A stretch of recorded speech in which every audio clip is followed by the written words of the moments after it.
U.S. Army successfully tests its new missile-armed drone.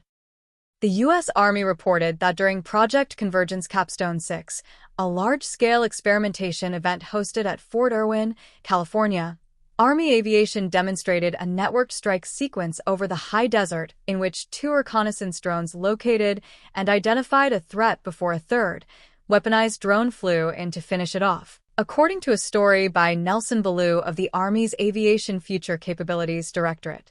The exercise centered on a family of systems the Army calls launched effects, or LEs, air-launched drones designed to be fired from aircraft and operate at varying ranges and payloads rather than functioning as a single, one-size-fits-all system. Some variants are built purely for reconnaissance, using sensors to find and track enemy positions, while others carry electronic warfare packages meant to jam enemy communications and radar, and still others are armed outright to strike targets directly.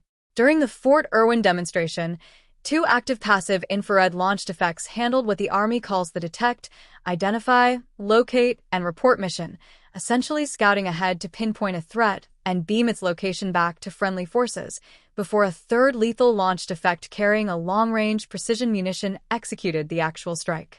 That division of labor matters because it lets the Army keep expensive, crewed aircraft and their pilots out of the most dangerous part of the fight. Integrated air defense systems, the networks of radar, surface-to-air missiles, and anti-aircraft guns that adversaries use to protect their territory from aerial attack, represent one of the most lethal threats facing military aircraft anywhere in the world. And penetrating that kind of defensive shield from a safe standoff distance has become a central goal for Army aviation planners looking to open corridors for follow-on strikes by other joint forces and unmanned systems. The Army has run versions of this large-scale experimentation campaign since 2020, using it as a recurring venue to test how new sensors, weapons, and command networks can work together across the joint force and with multinational allies and partners. And this year's Capstone 6 iteration continued that mission by pushing the launched effects portfolio through realistic, contested scenarios rather than controlled laboratory tests. What distinguished this particular demonstration from earlier launched effects testing was the networking behind it. The Army said reconnaissance assets, like the medium-range launched effects variant, use something called the Integrated Tactical Network, operating within a broader command and control system known as Next-Generation Command and Control, to push real-time targeting coordinates back to corps-level commanders far from the point of contact. Treating that flow of targeting data as a weapon system in its own right allowed for faster decisions on whether and how to strike, collapsing a process that has traditionally taken far longer when human analysts and manual communications sit in the loop. The Army also emphasized that these drones are not meant to operate as isolated, one-off assets. Multiple launched effects can network together and behave as what the service calls a wolf pack, coordinating to overwhelm an adversary's air defenses through synchronized attacks across multiple directions and altitudes at once, a tactic that mirrors how swarming drone attacks have increasingly stressed traditional air defense systems in conflicts around the world in recent years. Because these systems are designed to be low-cost and expendable, commanders can risk losing individual units in a way they never could with a manned aircraft, giving the Army a tactically survivable way to push into contested, anti-access airspace that adversaries have built specifically to keep expensive aircraft out. The lethal component of that ecosystem reached a genuine milestone during the exercise. The Army said it validated the first production line long-range precision munitions when a manned aircraft, in a separate demonstration from the Wolfpack sequence, successfully employed the munition against a high-priority target, with the weapon independently identifying and terminating that target inside contested airspace. That successful evaluation moves the munition past the prototype stage entirely, and the Army has now set a target of fielding it at scale by fiscal year 2027, a timeline that would put a genuinely autonomous, long-range strike weapon into the hands of combat aviation brigades within roughly a year. Making that fielding practical depends on hardware most readers will never see mentioned by name: the Launched Effects Dispenser for Ground and Rotorcraft, known as LEDGR, and a companion system called Universal Vehicle Control.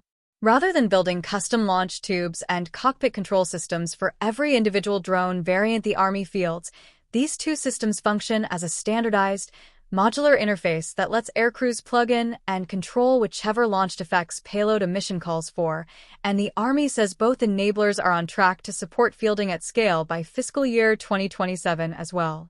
Dan Bailey, Deputy Director of the Aviation Future Capability Directorate, framed the broader strategic logic behind standardizing these systems in blunt terms. Launched effects are not just standalone tools. They are networked combat enablers, said Dan Bailey, Deputy Director, Aviation Future Capability Directorate. By standardizing our launch and control systems, we're giving the combat aviation brigades the flexibility to dynamically deploy multiple capabilities, share critical targeting data on the fly, and secure a decisive overmatch against peer adversaries. The Army said the strategic value of this networked strike capability extends well past protecting aviation crews. By systematically dismantling an enemy's long-range artillery, drone networks, and rocket systems deep inside contested territory, launched effects can help preserve the combat power of ground maneuver forces as well, creating what the Army described as a protective umbrella over its maneuver brigades and increasing overall force survivability during a fight. Beyond the systems already moving toward fielding, the Army used Capstone 6 to evaluate emerging technology demonstrators within the medium-range launched effects category, testing platforms designed for greater speed and range that could carry either lethal or non-lethal payloads depending on the mission. Those systems remain in the technology demonstration phase rather than formal programs of record, and the Army has not specified a timeline for when, or whether, any of them might mature into fielded capabilities. What the Army has not disclosed is the specific adversary threat systems used to represent the integrated air defense system during the demonstration, the exact number of launched effects platforms involved in the Wolfpack sequence, or the total planned procurement quantities for the long-range precision munition once fiscal year 2027 fielding begins. Those gaps leave open exactly how large a role this networked dronian missile combination will ultimately play in a real conflict against a technologically capable adversary.